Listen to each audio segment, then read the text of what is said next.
오늘은 여섯째 날 창조의 절정인 인간 창조를 소개하고 있습니다. 그리고 일곱째 날의 안식에 대해서 말씀하시고 있습니다. 역사상 인간의 가치가 어느 정도인지 여러 가지 기준을 다양하게 제시하면서 정의합니다만 창조주 하나님이 부여하신 그 가치를 넘어설 수 있는 것은 없고 그보다 더 정확한 정의가 없습니다. 사람들이 정한 기준에는 언제든 누구는 배제하고 또 그 규칙을 만든 사람들은 대단한 선민으로 만듭니다. 우리 민족이 제일 뛰어나다, 우리나라가 제일 뛰어나다, 우리 인종이 뛰어나다, 우리 계급이 가장 존중받아야 된다. 그래서 자신들만 특권 누리는 것을 정당화하기 위해서 그런 기준을 만드는 것이 대부분입니다. 그런데 창조주 하나님은 그 인간을 다른 인간과 비교하신 것이 아니라 자기 자신과 비교하고 계십니다. 인간은 사실상 신적인 존재라고 말씀하신 거죠. 신의 그 무엇이 얼마나 우리 안에 담겨져 있는지는 우리가 알 수 없습니다. 분명한 것은 하나님 당신과 당신이 만드신 피조물을 떼려야 뗄 수 없는 관계로 연결하시고 있고, 그래서 피조물을 어떻게 상대하는가, 그것이 하나님 당신을 상대하는 것으로 간주하신다는 겁니다. 안식일, 안식년, 희년 제도도 인간만을 위한 제도가 아니라 모든 피조 세계를 다 위하시는 하나님의 조치였고, 피채 먹지 말지어다, 혹은 하나님께 잘못하면 땅도 부정해진다, 인간만이 아니라 동물 복제에 대해서도 성경은 강조하고 있습니다. 이처럼 하나님이 지으신 모든 생명 있는 것들과 하나님은 이렇게 관련되어 있습니다. 우리가 예수님을 닮는다는 것은 바로 그 하나님의 안목을 공유하는 것이고, 그래서 하나님이 사랑하듯 우리도 사랑하는 존재가 되어간다는 뜻입니다.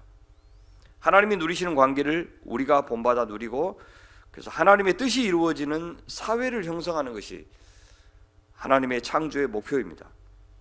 그 목표가 이루어진 상태를 안식이라고 부르는 겁니다. 그러니까 안식이 창조될 때 모든 창조가 다 완성이 되는 겁니다. 특별히 그 안식이라고 하는 것이 우리 인간이 어떤 존재가 되어가는 것과 연결되어 있기 때문에 그것은 항상 시간 속에서, 역사 속에서 진행됩니다. 안식이 결여된 상태를 성경은 혼돈, 공허 그렇게 부르고, 그것이 고착화된 상태를 죽음이라고 부릅니다. 창세기 3장에서 혼돈의 공격이 시작되고 뱀의 형태로요, 죽음이 찾아오는 것을 보게 될 겁니다. 에덴 동산에서 안식이 파괴되고 사람들이 그 땅에서 쫓겨나는 것을 보게 됩니다. 이것이 시간 속에서 진행되는 인간의 이야기입니다. 그것이 안식이 창조되어 가는 이야기입니다. 진정한 안식이 이루어지는 과정에서 하나님이 선물로 주신 안식이 깨지고 있습니다. 인간은 그렇게 과정 없이 거저 얻은 선물의 가치를 잘 모릅니다. 그래서 은혜를 모르는 것이, 자기들이 한 것도 없는데 하나님이 선물로 주시는 것이 어느 정도 가치가 있는지를 인간은 잘 모릅니다. 하지만 그 안식을 맛봄으로써 그 안식의 가치를 알게도 하시고, 그것이 사라짐으로써, 상실됨으로써 그 가치를 알기도 합니다. 그래서 다시 인간이 그 안식을 얻기 위해서 하나님이 일러주신 대로 다시 살아가는 과정, 이것이 이스라엘의 역사입니다. 우리 인간 개인의 한 인생이기도 하고요. 다른 모든 생명들도 중요하지만 하나님의 창조의 중심에 인간이 있습니다. 그 인간이 다른 생명들과 하나님이 의도하신 조화로운 관계를 맺을 때 인간은 참으로 복을 누리게 됩니다. 그것을 달리 표현하면 인간이 하나님의 역할을 대리하게 될 것인데, 그 대리자의 사명을 잘 감당할 때 그들도 복을 누린다는 겁니다. 그 대리자의 사명이라고 하는 것이 남을 복되게 하는 겁니다. 모든 생명을 복되게 하는 것, 하나님이 정해주신 질서를 잘 지켜나가는 것, 그렇게 할 때 인간 자신도 복을 누립니다. 그 사명이 생명이 생명답게 본연의 가치를 따라 존재하도록 섬기는 일, 그것을 다스린다고 표현해요. 그들이 그 본연의 능력을 따라서 생육하고 잘 번성하도록 돕는 것이 인간의 역할입니다. 전쟁하면 서로 빼앗고 생명을 잃게 만들고 상처를 주고 그렇게 하는 것이 본연의 역할이 아니고 너 참 귀하다, 넌 참 존귀하다. 그래서 상대방이 그 하나님이 모든 생명들에게 주신 그 본연의 그 질서를 따라서 행복하게 잘 살도록 도와주는 것이 인간의 역할입니다. 우리 지구한테 시간이 얼마 안 남았다는 경고를 많이 듣죠. 환경오염이 그만큼 심각해졌는데요, 그것은 하나님의 분부하신 것과는 달리 피조물을 우리가 참 소중한 상대로 인정하지 않았기 때문에 그런 것 아니겠습니까? 하나님은 그래서 우리 인간을 자기 형상대로 창조하셨다고 말합니다. 여기는 두 가지 큰 뜻이 있는데, 하나는 왕 노릇이고 하나는 제사장 노릇이에요. 그래서 왕 같은 제사장이라고 부르는 거죠. 왕의 사명, 원래 왕의 사명은 크게 두 가지, 하나님이 보호하시고 또 하나님이 지키시는 사역, 보호하시는 사역과 다시요, 보호하고 지키는 사역과 필요한 것을 공급하는 사역, 이것이 원래 왕들이 하는 역할이었고 집에서는 아버지들이 하는 역할이었어요. 그러니까 아담은 첫 번째 왕으로, 대리 통치자로 세워진 겁니다. 또 제사장으로 세워진 겁니다. 하나님을 대신해서 이 땅을 사랑하도록 세우셨습니다. 인간은 하나님이 보내신 곳이 어디든지, 가정이든지 집이든지 직장이든지 그들이 하는 일이 뭐냐? 바로 하나님이 창조하신 생명체들을 잘 섬기는 겁니다. 자신만의 이기적인 목적을 갖고 그 생명을 함부로 대하지 말라고 하십니다. 에덴 동산에서 정원을 사랑하는 정원사처럼 살게 하셨고, 또 이 세상의 다른 생명체들이 아름답게 존재하도록 보호하고 지킬 의무가 아담에게 있었습니다. 그것을 이렇게 표현하죠. 하나님이 이르시되 우리의 형상을 따라 우리의 모양대로 우리가 사람을 만들고 그들로 바다의 물고기와 하늘의 새와 가축과 온 땅과 땅에 기는 모든 것을 다스리게 하자 하시고, 하나님이 그들에게 복을 주시며 하나님이 그들에게 이르시되 생육하고 번성하여 땅에 충만하라, 땅을 정복하라, 바다의 물고기와 하늘의 새와 땅에 움직이는 모든 생물들을 다스리라 하시니라. 여기 다스린다는 말이 돌본다, 보호한다, 양육한다 그런 말이에요. 하나님이 이 생명체들에게 복을 주셨다는 말은 그들이 생명력을 발휘할 수 있도록 도우셨다는 뜻입니다. 그 돕는 역할을 누구를 통해서? 인간을 통해서 수종들게 하셨습니다. 그래서 우리는 절대 그 일을 가로막아서는 안 되고 오히려 진작시켜야 됩니다. 하나님이 하시는 복 주시는 일을 우리가 맡아서 하도록 부르셨는데 그것이 인간의 첫 번째 의무입니다. 하나님의 형상대로 지음받은 인간의 역할, 그렇게 하기 위해서는 우리가 하나님을 사랑해야 됩니다. 하나님의 뜻을 따라서 순종하려면, 그 하나님 노릇을 하려면 하나님을 사랑해야 됩니다. 그렇지 않으면 내가 하나님이 되어버립니다. 우리는 내가 하나님이 되도록 부른 게 아니라 하나님의 역할을 대신하도록 부른 것입니다. 그것이 하나님을 사랑할 때, 경외할 때 그렇게 할 수 있습니다. 하나 더 있는데 그것은 이제는 이웃을 사랑하는 겁니다. 그것이 제사장의 역할이에요. 인간은 하나님이 존재하시고 있는 방식대로 관계를 맺으며 살도록 창조되었습니다. 우리가 그렇게 그런 존재로 창조된 대로 살아갈 때 우리는 우리의 역할을 가장 잘 하는 겁니다. 그것을 이렇게 표현해요. 하나님이 자기 형상 곧 하나님의 형상대로 사람을 창조하시되 남자와 여자로 창조하셨다라고 얘기해요.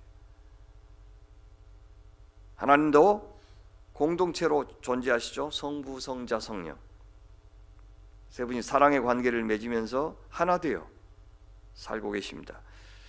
그와 같은 공동체적인 존재, 사회적인 존재로 살 때 삼위 하나님도 사랑의 하나님이 되실 수 있었습니다. 그 사랑에는 서로를 향한 존중과 자유가 있습니다. 자기를 부인하고 상대방을 긍정할 때 하나됨을 이룰 수가 있죠. 그래서 그 하나됨은 단색이 아니라 다채로운 색입니다.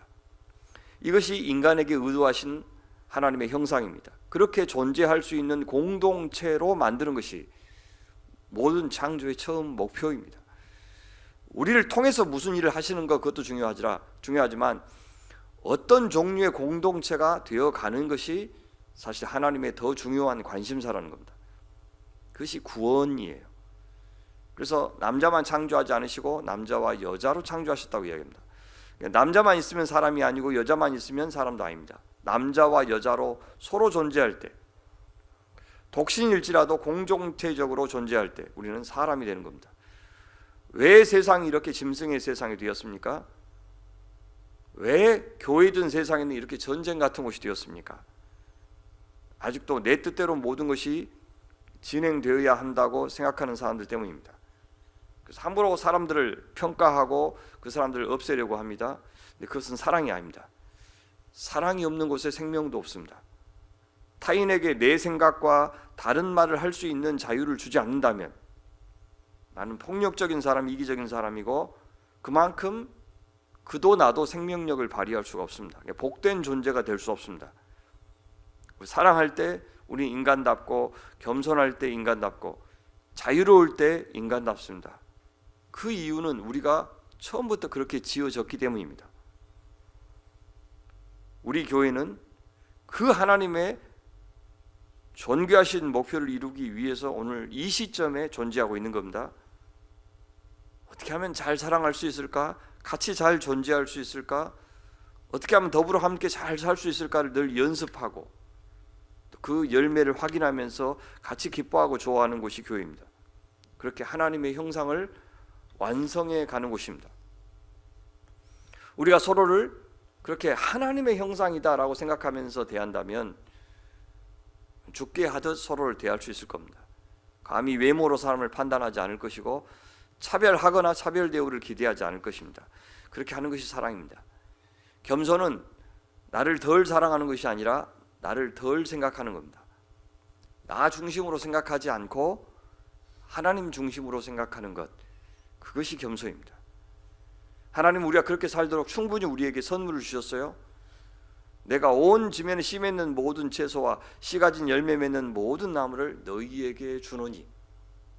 먹고 살 만큼은 하나님께서 늘 주시는데 왜 이렇게 모자라고 누구는 굶고 그럽니까? 그건 돈으로 다 환산해 가지고 그 우리가 먹고 살도록 주신 것을 돈 버는 그런 재화로 다 바꿔버리기 때문에 너무 많으면 돈이 안 되니까 다 태워버리고 버리고 없애버리고 누구는 굶고 있는데 누구는 태워버리는 거예요.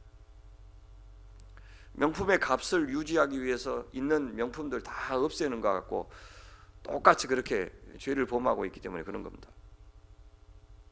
어떤 경로를 통해서 누리든 올 한 해 하나님께서 우리에게 필요한 것들을 공급하실 것을 믿으시기 바랍니다. 그래서 무엇을 먹을까, 무엇을 마실까, 무엇을 입을까 걱정하지 말라는 말이 그 말씀이에요. 그리고 진짜 지체가 걱정하지 않도록 누가 그런 것 갖고 걱정하고 있으면 우리가 하나님 대신해서 돌봐주도록 당신의 공동체를 우리에게 허락하셨으니까 잘 살피시면서 누구한테 내가 지금 남는 걸 줘야 되나, 누구의 필요를 채워줘야 되나 늘 이렇게 염두에 두면서 사는 것이 주의 백성 도리입니다. 너희에게 주노니 너희 먹을 거리가 되리라. 그렇게 만드신 세상을 하나님은 보시고 이렇게 감탄하십니다. 하나님이 지으신 그 모든 것을 보시기에 심히 좋았더라. 저녁이 되고 아침이 되니는 여섯째 날이니라. 그래서 그렇죠. 좀 그런 일 별로 없는데 글 써놓고 참 잘 썼다. 이제 어쩌다 가끔씩 그런 때가 있습니다. 또 예술가들 또 자기가 지은 음악 또 그죠 미술 작품들 보면서 참 멋있다 그렇게 감탄하잖아요. 주님도 잡복이 아니라 진짜 보기 좋으셔요. 참 보기 좋다. 그래서 오늘도 이런 감탄을 하고 싶으신 거죠. 우리 가정을 보면서 참 보기 좋다. 교회를 보면서도 참 좋다. 그렇게 합니다. 그 상태를 안식이라고 그래요. 근데 그 안식의 공동체의 핵심에 인간이 있다는 것은 그 창조가 단번에 되지 않는다는 말도 돼요. 사람은 그냥 안식의 존재가 되거라 하면 말씀대로 이렇게 딱 지어지는 그런 존재가 아닙니다. 왜? 자유의지를 가진 인격체이기 때문에. 그래서 시간 속에서 관계 속에서 싸먹싸먹 형성이 되는 겁니다. 그래서 인간이 하나님을 사랑하고 또 이웃도 사랑하는 존재가 되어가는 것을 새 창조 되어간다 그렇게 이야기하고요. 그것을 구원이 이루어진다라고 이야기를 해요. Work out your salvation. 그렇게 새 창조된 인간으로 구성된 세상의 상태를 안식의 세상이라고 부르는 겁니다. 하나님은 6일 동안은 무엇을 창조하셨고요? 세상과 그 안에 인간을 창조하셨고 제7일째는 안식을 창조하셨다라고 할 수 있어요. 그것을 2장 1절부터 3절에 이렇게 말씀하시죠. 천지와 만물이 다 이루어지니라. 자, 하나님이 그가 하시던 일을 몇째 날에 마치시니? 몇째 날에 마치셨어요? 잘못 썼죠. 저 번역 잘못했네요. 6째 날에 마치시니라고 해야 되겠죠. 근데 어떻게 돼 있어요?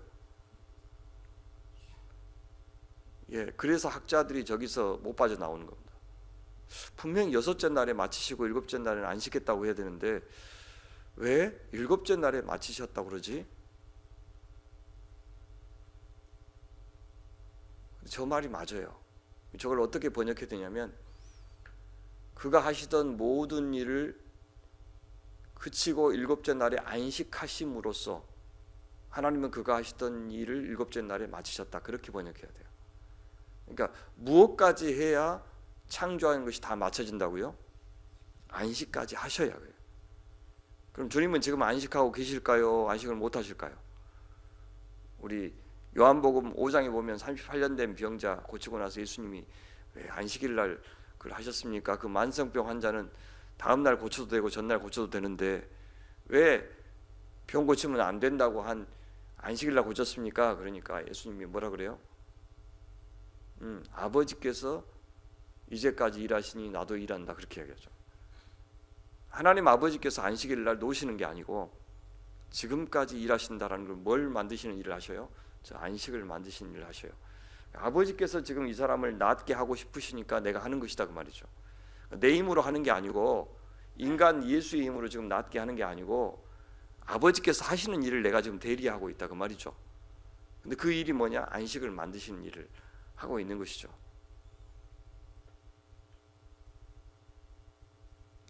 하나님이 그 7째 날을 복되게 하셔서 거룩하게 하셨으니 이는 하나님이 그 창조하여 만드시던 모든 일을 마치시고 그날에 안식하셨습니다. 그러니까 지금 복되게 하셨다라고 하는 것은 지금 무엇을 만드시는 일이냐면 복되게 한다는 것은 생명력을 충실하게 한다고 말해요. 생명이 생명답게 존재하게 하는 것을 복되게 한다는 뜻이에요.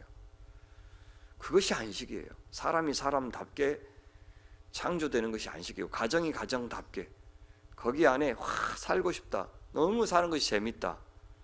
너무 사는 것이 의미 있다. 가치 있다. 이렇게 느껴지는 것이 복된 거예요. 그렇게 이루어질 때 사람이 안식을 누리는 겁니다.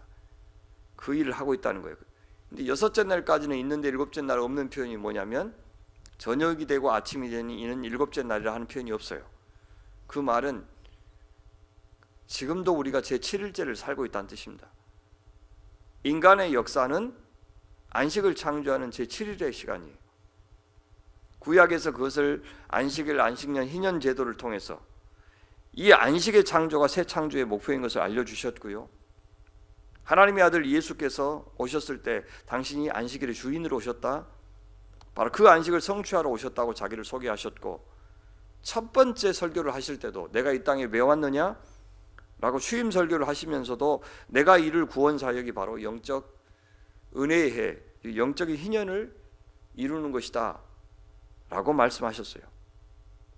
그래서 오늘 우리가 안식을 누릴 때 또 우리가 안식의 사람이 되고 이 교회가 안식의 공동체가 될 때 우리는 구원의 영생에 그래서 하나님 나라에 참여하는 것이 되는 겁니다.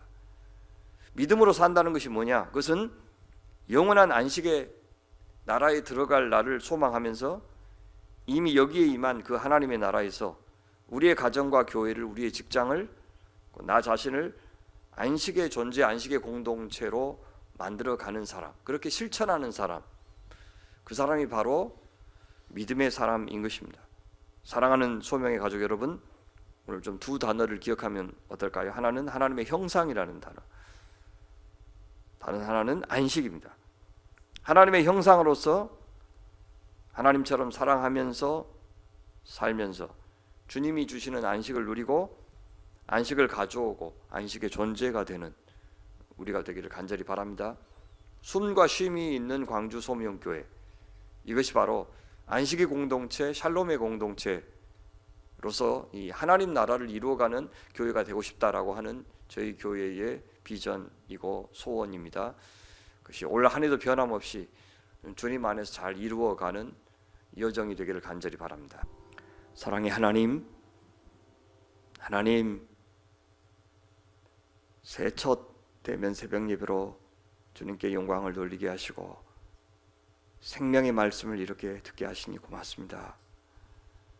올 한 해 내내 주의 말씀 통해 주의 마음 알아듣게 하시고 또 머리로 가슴으로 모두 받아들이게 하시며, 그래서 어느새 그 말씀이 우리의 인품이 되고 성품이 되어 우리가 무슨 생각을 하고 말을 하고 행동을 하든 거기서 그리스도의 향기가 나게 하시고 주님의 귀하신 사랑과 선하신 뜻이 온전히 드러나도록 도와주십시오. 좀 저희 공동체를 복되게 하셔서 올 한 해도 저희의 존재 자체로 저희가 함께 더불어 살아가는 그것으로 서로에게 생기와 활기를 나눠주는 공동체 되게 하시고 기쁨과 감사로 충만한 공동체가 되게 하여 주시옵소서.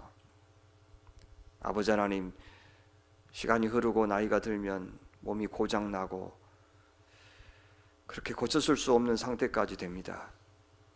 하나님, 그런 시절들이 우리에게도 예외 없이 꼭 올 것인데 하나님, 그 시절을 당하고 있는 환우들 주님 손에 올려드리오니 주님이 좀 거두어 주시옵소서. 그 고통을 거두어 줄 수 없거든 그것이 당신의 언어로 받아들여지게 도와주십시오.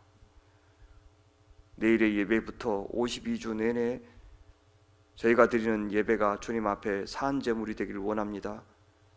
말씀의 종들에게 갑절의 영감을 주시옵소서. 섬기는 모든 식구들에게 감당할 만큼의 넉넉한 새 힘을 주시옵소서. 또 오늘부터 점심 준비하기 위해서 애쓰고 고생하실 것인데 하나님, 그들의 입에서는 찬양이 나올 수 있게 도와주십시오. 군에 있는 아들들, 날씨가 추워졌는데 주님의 강한 팔로 붙잡아 주옵시고 또 선교사님들의 간절한 기도에 응답하셔서 그들이 품고 기도하며 수고하고 애쓰는 모든 일들이 주님 앞에서 그곳에도 하나님 나라가 임하고 안식의 나라가 이루어지는 일이 되게 하여 주시옵소서. 하나님, 우리가 살고 있는 이 시대에 저희들은 좀 그나마 무난하고 편안한데 안식과 샬롬이 간절히 필요한 모든 사람들의 하나님이 되어 주시옵소서. 하나님, 그 삶과 그 사역에 자신을 드리고 있는 순전한 많은 일꾼들에게 새해부터 하나님이 주시는 확신과 용기를 허락하여 주옵소서. 특별히 북에 있는 동포들이 생각납니다. 또 전쟁의 참화 속에 있는 청년들, 하나님 그들을 긍휼히 여겨 주시옵소서. 오늘 하루도 주님 앞에 올려드리오니 주님과 내내 동행하며 주님이 걷는 걸음과 함께하는 저희들의 인생 되게 하여 주옵소서.